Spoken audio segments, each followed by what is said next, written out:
Lambert Hyundai. Well, it was another lovely springtime day today with some mighty warm temperatures. We're going to see if we can continue this trend as we get into March. Your full forecast is straight ahead. Right now on News Channel 6 at 4, Augusta commissioners reacting to the mayor's proposal for more voting power. Plus, Augusta Regional Airport will soon receive a federal grant for $3 million. What that funding will go toward. And a bill in the South Carolina House could mean criminal charges for a woman who has an abortion. As your News at 4 starts now. Live from Television Park, this is WJBF News Channel 6 at 4.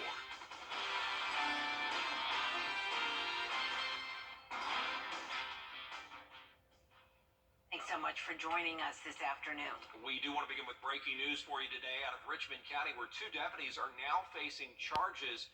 Investigators say an inmate filed a complaint about unnecessary force. The sheriff's office says video evidence shows deputies Gerardo Sanchez Jr. and Joshua Jackson are now charged with simple battery. Sheriff Richard Roundtree has a news conference set for tomorrow about this incident. Of course, News Channel 6 will be there.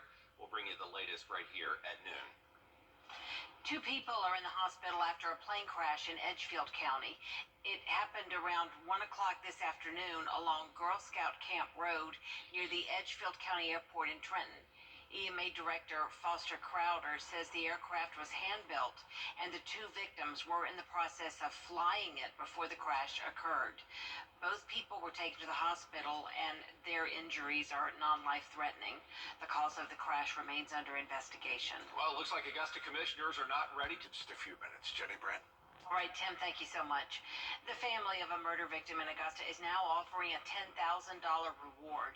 20-year-old Kevin Coatney Jr. was shot and killed January 30th of 2022 at the 706 Lounge on Deansbridge Road. Coatney was one of the 4 people shot outside that nightclub.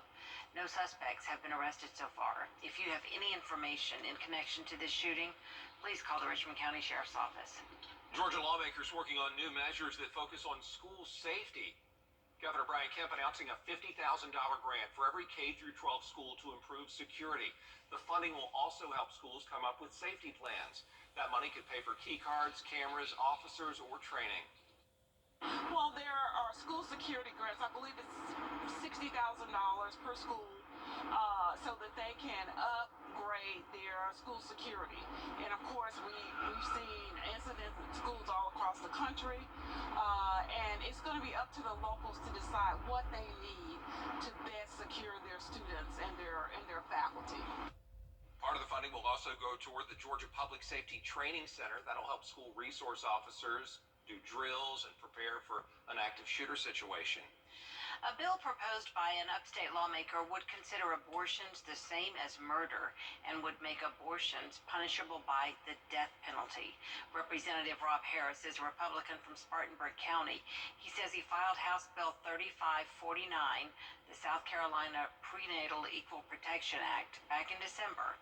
If passed, the bill would amend the state's code of laws to say that life begins from the moment of fertilization. Basically, our U.S. and South Carolina constitutions both, provide for equal protection and due process of all life. Your equal protection of life and due process if you're accused of taking life. It doesn't change any of that. It just defines. The first thing it does is defines personhood. We have lacked the ability here in South Carolina thus far to actually define personhood. The bill is still being considered in the House Judiciary Committee. Some big changes coming this summer if you want to take your family out to the ball game. Augusta Green Jackets announcing today that SRP Park is going to go cashless for this season. That means vendors won't take your paper money anymore, just credit cards, debit cards, and digital payments, including Apple Pay, Google Pay, and Samsung Pay. That includes the parking garages. The Green Jackets say this is just going to make the fan experience more seamless. They go into effect starting with the March 7th college game between Georgia and Georgia Southern. It is a big day for parents in Aiken County. An important meeting happening tonight about zoning options for a new school. As the district prepares to open the new Highland Springs Middle School, Board members are still trying to determine who will be zoned for that new campus. Last month, 6 zoning options were presented. It's now down to 4. Tonight's board meeting will look more closely at those remaining options. The meeting starts at 6 o'clock at the BOE office on Brookhaven Drive. Another meeting will be held March 7th. 3 former Harlem Globetrotters brightening up this school day. They showed off their trick shots at a local middle school. Hannah Latier was there. Tyrone Hollywood Brown, Bruce Sugar Bear Capers, and Matthew Showbiz Jackson came to Spirit Creek Middle School to give an interactive presentation. The topics they covered were saying no to drugs and alcohol, the importance of education,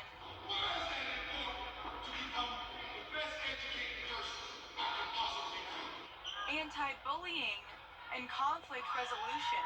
They then brought students onto the court to teach them some tricks and review what they learned. The former players tell me community outreach is a big part of their lives, especially with the younger generations. Being a former Harlem Globetrotter, it's just part of the responsibility that we have to be goodwill ambassadors. Success is right there at their fingertips. All they got to do is stay the course. God gave all of us 2 ends. That's one to think with and one to sit on. The amount of success that each and every one of us achieve in life depends on which end you use the most. And it's just a mere decision of heads you win and tails you lose. The former players tell me they look forward to giving more presentations in the future, and leaders at Spirit Creek say they have more projects in the works. And Hepzibah, Hannah Latier, WJBF News Channel 6. Coming up, the final witnesses testify in the double murder trial of Alec Murdaugh. We'll tell you who state prosecutors called to take the stand down in Colleton County today when we come back. To Foundation Repair, we'll remove all the drama of keeping your home healthy. The final witnesses taking the stand in the Alec Murdaugh double murder trial today. The former South Carolina lawyer accused of killing his wife and son in June of 2021. Yeah, and now the jury will soon visit the crime scene. Rena Roy takes a closer look. Are you angry at him for stealing your money? Another explosive day in this South Carolina courtroom. Prosecutors calling witnesses back to the stand in Alec Murdaugh's double murder trial. You have heard the defense's case. Now the state gets an opportunity to reply. For a second time, the state questioning Murdaugh's former law firm colleague Mark Ball and former partner Ronnie Crosby as the state tries to convince the jury Murdaugh killed his wife Maggie and son Paul back in 2021. Prosecutors asking the witnesses about hog hunting with Murdaugh, the guns they used, and what Murdaugh allegedly told them about the night his wife and son were killed. What, if anything, did he say about whether or not he checked Maggie and Paul before he called 911? He told me that he went to Maggie and then he went to Paul, rolled Paul over. He definitely went, checked on him, and called 911. The defense getting into a heated exchange with Crosby, suggesting his feelings towards Murdaugh are potentially helping prosecutors. You are not angry with Alec Murdaugh. I have had anger with him, extreme anger, Mr. Harpootlian, because of what he did. But you can't walk around with anger. You have to find a way to deal with it. You are dead wrong if you think I've come in here and told this jury something because of money. The state also calling a pathologist to the stand who conducted Maggie and Paul's autopsies, and a digital forensic examiner with the sheriff's office who was tasked with redacting Murdaugh's phone records. The jury is set to visit the crime scene on Wednesday morning. The defense team saying they want them to see just how small it is and the close proximity of the 2 bodies. Rena Roy, ABC News, New York. Up next, Chief Meteorologist Tim Miller with your Viper 6 forecast. Plus, why your student needs to read as much as possible and how a special week-long celebration can help. Coming up. I'm Attorney Chief. Thursday and still 70s for Sunday. All right, Tim, thank you for that. Indeed. Hey, this week, students all over the country are celebrating Read Across America Week. The National Education Association started this back in 1998 to celebrate Dr. Seuss's impact on reading across the world.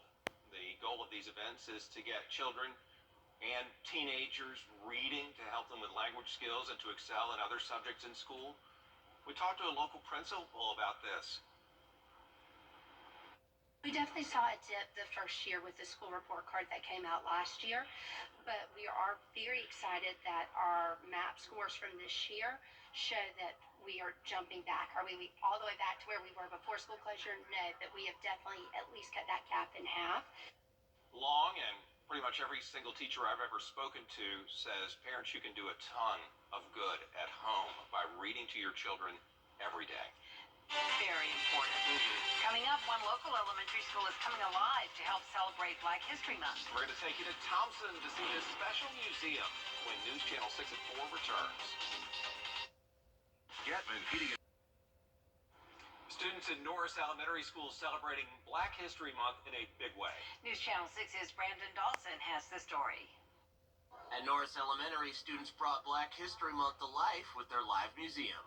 Each student chose an African-American person in history from the past or present. They then showcased the individual's accomplishments that they've contributed to our society. It's important for kids to do these things so that we won't forget. We want kids to remember the past as well as focus on how the past has led to our history and the legacy that they hold.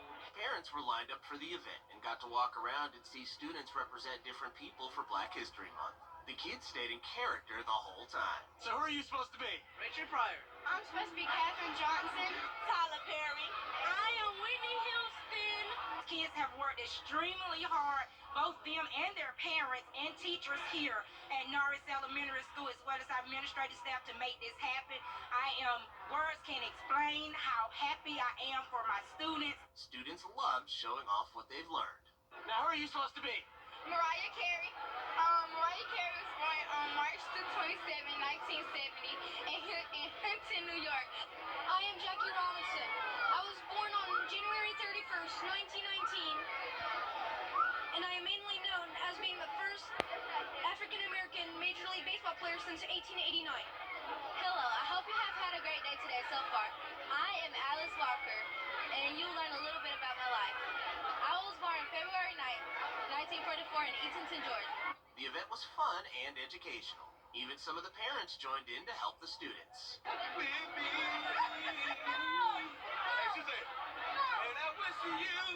At the end of the day, though, it was all about the kids going home with a message. I hope that the students take away that no matter where you come from, no matter what's happening with you, that you can be these people, that you can make a difference. Brandon Dawson, WJBF News Channel 6.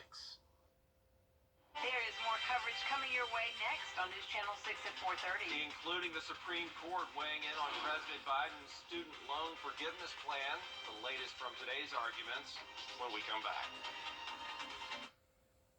Dad.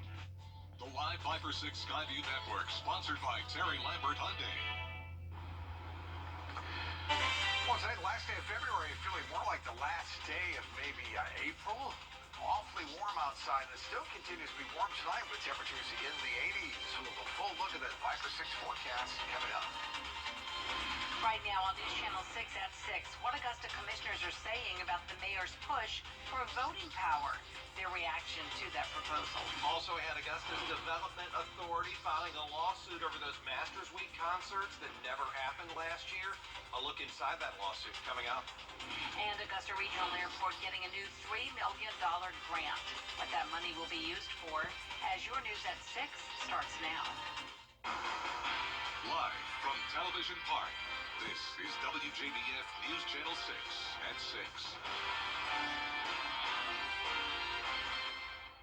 Good evening, everyone. Thanks so much for watching. I'm Jenny Montgomery. And I'm Brad Means. Coverage you can count on begins with commission reaction to the push to vote on changing the charter would not take place until Georgia's general primary in 2024. And if it's approved, it would take effect in July of that year. The agreement to hold concerts at Lake Olmsted Stadium has hit a sour note. The Augusta Development Authority has filed a lawsuit against the Las Vegas promoters for breach of contract. Last spring, 3 concerts scheduled for the stadium during Masters Week were canceled. The Development Authority says the group, C4 Live, did not live up to its end of the agreement to make improvements at Lake Olmsted Stadium. A year ago, we're excited. We were expecting concerts, and that fell apart for various reasons. And now we are where we are. As you saw yesterday, Friday, we filed suit, and we'll follow through that procedure. All right, what are you seeking? Can you comment on that? Yeah, the lawsuit's there. We're seeking at least minimum of $1 million in damages between us and the county, and that's really the core of it. Ray says when the deal was signed in 2020, they thought that it was going to be a great partnership, but now he's disappointed there is no longer a path forward. Renovations underway for Augusta Regional Airport thanks to a multi-million-dollar grant from the federal government. The airport is going to get $3 million as part of the new infrastructure law, money that will go toward terminal expansion and additional boarding bridges. I think it positions us for growth. It makes our airport much more attractive as we try to recruit new airlines and new carriers. And when we do get those new airlines, we've got more space and we've got more facilities to accommodate them. Construction set to begin this summer and should be finished by Masters 2024. Chief Meteorologist. Detail all coming up in just a few minutes. Jenny Brand. Tim, thanks so much. Investigators in Edgefield County are working tonight to try and figure out what caused a small plane to crash there. A hand-built aircraft crashed around 1 o'clock this afternoon near the Edgefield airport. 2 people were on board. Both were hospitalized with injuries, but are expected to survive. 2 Richmond County deputies in jail tonight charged with simple battery. The sheriff's office says Gerardo Sanchez and Josh Jackson were caught on video assaulting an inmate. That was on February 23rd. Warrants for both men were issued this morning, and they were arrested, both charged with violating oath of office. Sheriff Richard Roundtree is going to have a news conference tomorrow morning to talk about these arrests. News Channel 6 will bring you that starting on News Channel 6 at noon tomorrow. Several Georgia lawmakers say recent school shootings point to the need for better security in Georgia schools. Archit Seshadri has the latest now from the state capitol. Georgia's Governor Brian Kemp is allocating $115 million to provide grants for every K-12 school in the state, specifically to improve school safety. Well, there are school security grants. I believe it's $60,000 per school, so that they can upgrade their school security. And of course, we've seen incidents in schools all across the country, and it's going to be up to the locals to decide what they need to best secure their students and their faculty. The funding will help schools come up with safety plans to prevent disasters like active shooters. It could also be used for key cards, outdoor locks, additional cameras, and even training of officers for safety drills. Education is a focus. It's 55% of our budget. As you know, about 54% if you include higher ed. It's a huge percent of our budget. It's a priority for the legislature, for everyone. And I think we're doing a pretty darn good job of funding it well. At the end of the day, it takes more than that. Listen, it takes parents. It takes parents being engaged with their children. But when it comes to school safety, lawmakers say it's important to give schools autonomy and think beyond just the classroom. Not only are we talking about security within the schools, we need to put the bus driver on the bus and someone else to sit with the students so that anyone that is trying to fight or do what have you, you have someone that is helping the driver take charge of the students. Reporting in Atlanta, Archit Seshadri, Atlanta Bureau Chief. Some lawmakers say tougher gun laws are also needed to prevent school shootings. Big changes are coming to SRP Park this summer. Coming up, a look at why you won't need to take cash out to the old ball game. Stay with us.